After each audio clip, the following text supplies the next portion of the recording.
그 대통령실의 인사 얘기로 좀 넘어갈게요.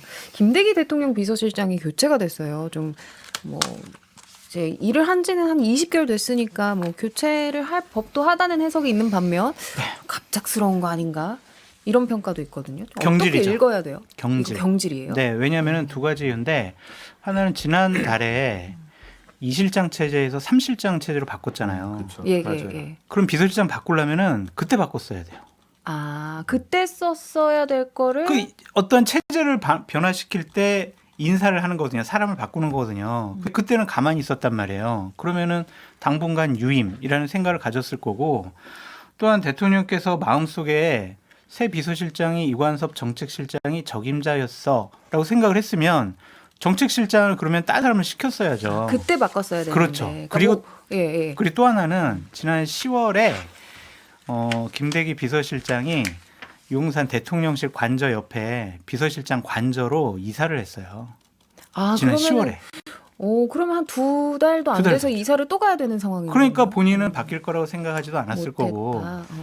그리고 대통령도 바꿀 생각이 없었는데 이러한 것들을 보면 갑작스럽게 우리가 알지 못하는 어떠한 이유로 경질됐다라고 보는 것이 합리적인 추측 같습니다. 그리고 이제 후임의 이관섭 정책실장. 네. 정책실장으로 승진한 지 한 달 정도 됐더라고요. 네. 그러니까 이게 뭐 방송국 상황에서 좀 대입을 해서 생각을 해보자면 이제 대규모 개편 때 앵커가 안 바뀌고 있었다가 갑자기 한 달 있다가 이제 앵커가 갑자기 바뀌었다든지 그럼 이제 여러 가지 이야기가 나올 수 있는 거잖아요. 그런 상황이 아닐까 싶은데요. 다른 분들은 어떻게 장 소장님이 생각하셨어요? 그 우리가 알지 못하는 이유를 아실 것 같으니까 한마디 해주셔야죠. 우리는 모르니까 잘. 흉흉한 소문이 많아요. 네. 저 김대기 비서실장 관련해서 그래서 방송에서 말씀을 드리면 저 또 구속당하고 드럼통에 빠지니까 얘기는 못하고 하여튼 여러 가지 흉흉한 소문이 많은 것 같다. 그래서 김대기 비서실장이 2주 전인가 3주 전에 그런 막 소문 난 거에 대해서 직접 본인이 고소까지 했어요. 여러 가지 일들에 대해서. 그럼 뭐 경질이란- 대기업 예, 예. 뭐 인사에 관여한다 뭐 이런 게 헛소문이다라고 고발한 거잖아요. 그렇죠. 대기업이 어디예요? 몰라요? 자, 이거는 이제 좀 취재가 좀 나오고 아니, 근데- 공식적으로 이야기를 할 수 있을 때 하면 좋을 것 같고 경질을 당했다는 분석이잖아요. 그럼 그렇죠. 왜? 그, 이유를 우리가 좀 알아야 결정적인 될 것 거는 그런 것 같아요. 부산 엑스포 부산 실패가 엑스포. 저는 결정적인 이유였다고 보거든요. 왜냐하면 한 달 전에 인사 개편이 있긴 있었지만은 우리가 한 달이 채 지나기 전에 이제 지난 11월 말에 부산 엑스포 유치에 처참하게 실패했었던 거고 부산 엑스포 유치는 사실 비서실 주도로 이루어진 게 맞거든요. 그러면 중간에 보고가 제대로 안 이루어졌다든지 아니면 너무 과장된 보고를 했다든지 이런 식의 그 여러 가지 이제 문제점들이 있었던 걸로 보이고요.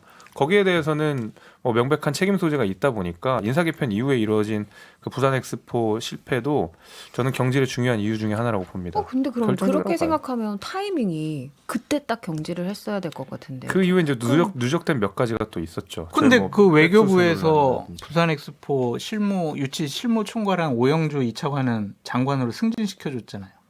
저도 그렇게 알고 있지만 여하튼 그 엑스포가 결정적인 이유였다고 알고 있습니다. 아니 이게 사실은 그 엑스포는 대외적인 거는 다 국정원에서 다 했다고 얘기하고 나머지는 방송에서 할 수 없어요. 그냥 그럼 우리 제 언론 카톡방에 보도를 좀 통해서 얘기 좀 해주세요. 왜 잘라? 언론 보도를 통해서 나온 내용들을 저는 저희 확인해드릴 그러면 뿐입니다. 정치 인사 멤버십을 해가지고 거기에서 유료를 유료로? 받자고요? 네, 비공개를 조건으로. 공영 방송이 또 그럴 그러니까 수 그 있죠. 네. 뭐죠? 저기 조선일보에서도 사설에 3월에 김성한 안보실장 교체 때도 좀 이상했다라고 했는데, 그러니까 계속 지금 그 뭐 교체할 수 있죠, 교체할 수 있는데 인사에서 안정감이 전혀 없어요. 그래서 이렇게 해서 국정 운영을 지금 안정적으로 수행할 수 있느냐라고 하는 부분에서 물음표가 계속 뜨는 거고, 제가 이게 뭐 뭔가 흑막이 있는 것 같아요. 이건 그러니까 뭐라고 하죠? 궁중암투? 뭐 궁중암투. 이런 것들의 뭐 어떤 권력 관계 속에서의 미묘한 그 긴장 속에서 결국 날아간 거라고 저는 생각이 드는데, 그래도 이렇게 태가 나는 게 좀 좀 별로인 것 같아요. 저는 예를 들면 이관섭 정책실장을 그럼 그대로 유임을 시켜놓고 비서실장을 새로 적임자를 구하는 것이 맞지.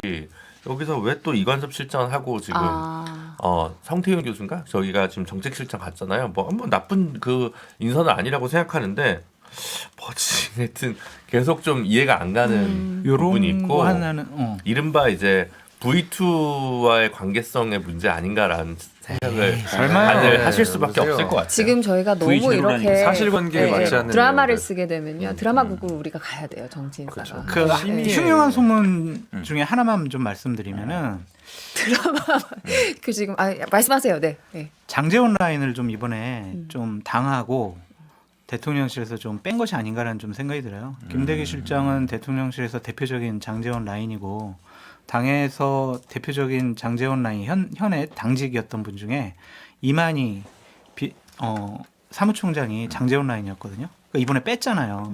그러니까 그런 차원의 뭐 분석도 있는 것 같아요. 어떤 내막이 있었는지는 사실 지금 아무도 몰라요. 아무도 모르지만 어쨌든 김준호 위원장이 말씀하신 건 이렇게 좀 운영하는 게 인사의 운영에 있어서는 좀 난맥처럼 보인다. 그리고 일관되지 않아 보인다라는 지적을 해 주셨고 이런 가운데 이제 지난 22일에 앞서 2명의 장관이 인선된 데 이어서 이번 주에 장관급 인사 5명의 임명이 있었습니다. 김홍일 방통위원장 가장 큰 주목을 받았고요. 최상목 기획재정부 장관, 송미령 농림축산식품부 장관, 강도형 해상수산부 장관, 오영주 중소벤처기업부 장관까지 이렇게 5사람인데 이 중에서 최상목 장관을 제외하고는 인사청문 청문 경과보고서 채택이 안 됐어요. 네. 여기 야당 입장부터 한번 들어볼까요? 야당? 네. 여당이라고 생각해 지금? 아니 그게 아니라 야당이 야당이라고 생각이 아니라 교만해. 사실은 이적설이야. 아니야. 오만한 민주당 뭐 이런 그건 거. 아니고 사실은 이준석 왜냐하면 비서실장설. 지금 장관 임명에 대해서는 별로 관심 다 없어요. 아. 나오신 분들이 어디로 가냐. 뭐 박문규 장관이 3개월 장관하고 지금 뭐 수원 나간다는 얘기도 들리는 거 보면 이제 총선용 개각인 건 맞잖아요. 예. 근데 이제 김홍일 이분 뭐 검사 출신이지만 권익위원장 한지 몇 달 또 안 됐어요. 몇 달 안 되고 바로 또 방통위원장 임명하셨더라고요. 임명되면 보통 사퇴해야 되는데 바로 사퇴하지도 않고 좀 있다가. 그러게 그 시점이 조금 애매하게 그렇죠. 생겼었어요. 그러니까 참 사람이 없나 이렇게. 아까도 얘기했지만 비서실 개편도 얘기했지만 정치실장을 임명했으면 그때 막 정치액이 중요하고 막 했습니다. 근데 몇 달 만에 또 비서실장 임명하고. 그러니까 결국은 인재풀이 굉장히 좁다. 그리고 거기에는 결정적으로는 제가 보기에는 신뢰하는 사람, 믿을 사람 많지 않다. 근데 이게 지지율이 높고 막 이런 사람들이 뭐 내각에 들어가려고 하고 장관을 하려고 그러는데 지금 지지율이 안 좋잖아요. 그럼 앞으로 돌려막기는 더 심해지지 않을까 이런 생각이 좀 들어요. 믿을 사람이 없는 거죠 별로. 또 믿고 이것도 맡길 사람. 일관되게 쭉 좀 안정적으로 가기는 무리가 있는 인사다. 이렇게 그렇죠. 보시는 그러니까 거죠? 결국은 뭐 검사 출신이나 아니면 본인하고 같이 일해본 사람을 신뢰한다는 평가가 많은데 그런 사람 말고 결국은 인사가 이제 국정 철학을 보여주는 거거든요. 그러면 항상 얘기하지만 뭐 좀 폭넓게 인사를 써야 되는데 그러지 못한 것 같아요. 그러면 이제 현 변호사님한테 이 질문 드렸으니까 김홍일 방통위원장 질문으로 조금 더 들어가 볼게요. 인사청문회 끝난 지 이틀 만에 빠르게 임명이 됐잖아요. 이게 좀 이례적인 속도라는 평가던데 좀 야당이 협조해 줄 리가 없다 이런 판단이었을까요? 뭐 그렇기도 하겠죠. 근데 이제 지금 방통위에 걸린 여러 가지 문제들이 있잖아요. YTN 문제나 뭐 여러 문제들이 있어서 이걸 빨리 해결하고 싶은 생각이 있는 것 같고 또 총선을 앞두고 있으니까 어떻게든 방송 쪽을 빨리 정리하고 싶은 생각이 있는 것 같은데 지금 어쨌든 쟁점은 법원에서도 5명 체제인데 지금 대통령 임명한 2명만 가지고 계속 하고 있단 말이에요. 2인 체제가 계속해서 그렇죠. 문제가 지금 되고 3명은 이제 국회에서 해야 되는데 국회는 제가 보기에 안 될 거예요. 왜냐하면 야당 최민희 의원님 지난번에 했더니 안 해줬잖아요. 그러면 이제 협조할 리가 없잖아요. 그럼 이제 2인 체계로 계속 갔을 때 지난번에는 법원에서 이거 부당하다 이렇게 했거든요. 부적절하다는 그렇죠. 합의제 입장을 기구이기 냈죠. 때문에 네. 최대한 더군다나 이제 대통령과 이 5인 체제를 한 건 국회에서 야당 2명, 여당 1명, 대통령 2명 이렇게 해서 균형을 맞추라는 취지잖아요. 근데 그냥 대통령 임명한 2명 가지고 다 결정해버리면 앞으로 이게 만약에 법원으로 갔을 때는 유사하게 결정 날 가능성이 높아요, 대단히. 그러면 사실은 아무것도 안 되거든요. 그래서 방통위원장을 임명했지만 급하게 뭐 처리할 수 있는 일이 있을까 싶어요. 방통위원장 이야기를 계속 하다 보니까 청문회에서 이런 지적도 있더라고요. 고민정 의원이 그 민원사주 의혹에 대해서도 막 여러 질문을 했었거든요. 근데 거기에 대해서는 류일임 방심위원장이 좀 부적절하게 처신했다는 취지로 이야기한 걸로 저는 이해를 했어요. 예, 뭐 조금 설명을 드리면 류일임 방심위원장이 뉴스타파 인용 보도 관련해서 이제 심의를 받을 예정이었던 방송사들 관련해서 지인들과 그 측근들을 동원해서 민원을 넣은 거 아니냐 이런 의혹이 있었고 거기에 대해서 이제 김홍일 방송통신위원장 후보자가 좀 부적절한 것 같다. 사실이라면 이 내부 고발자는 좀 보호하는 조치를 해야 된다라는 정도의 입장을 냈거든요.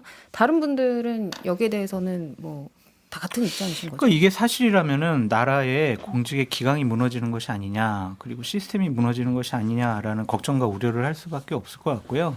어쨌든 국민의 세금으로 정부의 공식적인 조직이잖아요. 근데 이런 것들에 야당을 곤란해하고 야당을 공격하고 한 진영을 여러 가지 공격하기 위한 수단으로 이런 식으로 국가의 기관이 운영된다라는 게 맞는 것이냐. 이거는 여야, 뭐 보수 우파, 뭐 진보 이런 진영을 떠나서 대단히 부적절하고 잘못된 일이 벌어졌기 때문에 좀 사실관계가 제대로 밝혀졌으면 좋겠고 이걸 그냥 어물쩍 넘어가지는 않았으면 좋겠어요. 근데 도리어 류 위원장은 자신의 의혹에 대해서는 정확하게 답변하지 않고 이 민원인 정보를 유출해서 얘기한 것 자체가 개인정보 유출 관련한 범죄다 해서 검찰에 수사 의뢰를 했거든요. 근데 이제 유일임 위원장이 냉정하게 시간을 좀 두고 이 문제를 처리했으면 사실은 오히려 민주당이 곤란할 수 있었던 상황이었는데 이걸 무리하게 지금 이른바 민원사주처럼 돼버리니까 오히려 더 곤란해져 버리게 된 거예요. 예를 들면 지금 이 대상이 김만배 신학립 허위 녹취록 사건 때문에 벌어진 거잖아요. 그러니까 이거를 빨리 신속안건으로 좀 처리를 하기 위해서 무리하게 유일임 원장의 지인들이 말하자면 민원을 넣게 되는, 직접적으로 본인이 못하니까 이렇게 돼서 이제 역풍을 맞게 되는데 내용 자체는 문제가 있죠. 김만배 허위 녹취록은 말 그대로 우리가 한참 많이 다뤘지만 이건 실질적으로 문제가 있는 사안입니다.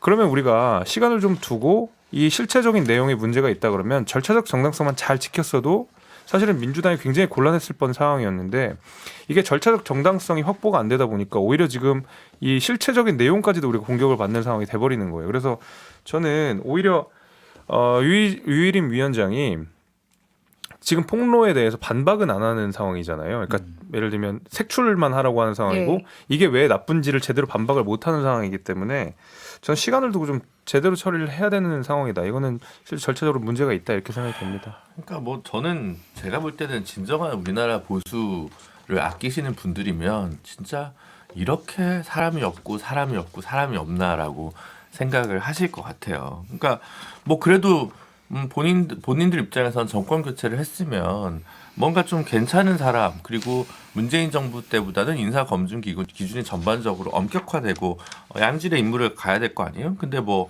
아들한테 1억 용돈으로 증여한 장관, 그죠? 이렇게 뭐 임명하고, 그 다음에 평생 외교부에 있었는데 중소기업에 대해서 뭘 할지 알 수 없는 분을 중소벤처기업부 장관으로 임명하고, 그 다음에 요즘은 이제 더 이상 문재인 정부 같을 때만 해도 음주운전 경력자는 장관으로 이제 임명을 안 했는데 음주운전에 폭력 전과 있는 분 해수부 장관으로 임명하고, 뭐 논문 표절은 뭐 다 있고, 뭡니까 이게? 그러니까 아무 기대도 안 하고 저는 그냥 이 논의는 이제 약간 이렇게 돼야 될 것 같아요. 결국은 대통령의 장관 임명권에 대해서 국회의 동의 권한을 강화하는 방식으로 뭐 헌법 개정이든 법률 개정이든 하지 않으면 갈수록 그냥 사람들이 관심이 없을 것 같고, 그냥 대선의 전리품으로 장관 자리가 모두 전락하고 국회 청문회는 의미가 없는 자리가 되고, 아니면 이제 이건 대통령제 자체를 어떻게 개혁해야 한다는 목소리로 이어가지 않으면 이제 저도 이제 관심이 없어지기 시작한 거예요. 얘기하면 뭐해? 그럼 얘기하면 뻔하잖아요. 아, 한동훈 법무부 장관은 끝까지 인사 검증을 못했다. 뭐 이런 얘기밖에 할 게 더 있어요? 그리고 그냥 코드 인사밖에 없다. 뭐 능력에 따른 인사인지 알 수가 없다. 뭐 이걸로 끝나는 거고, 방통위원장 뭐 김홍일 위원장 이렇게 임명할 전문성 없다 그러면 한상혁 위원장도 법조인 출신이 아니었냐? 한상혁 변호사는 원래 민원연 활동이랑 쭉 해가지고 그쪽 관련 경력이라도 NGO 활동이랑 쭉 있었어요. 김홍일 고검장은 전혀 그런 게 없었던 사람이고 명명백백한 건데, 그래서 더 이상 뭐 보수에서도 할 말이 없고 그냥 다 체념하는 분위기로 가고 있는 게 진짜 생산적인 알겠습니다. 평론을 하려고 해도 더 이상 할 수가 없는 지경에 오르니까 저도 그냥 맥이 풀리고 흥미를 잃게 되는 것 같아요.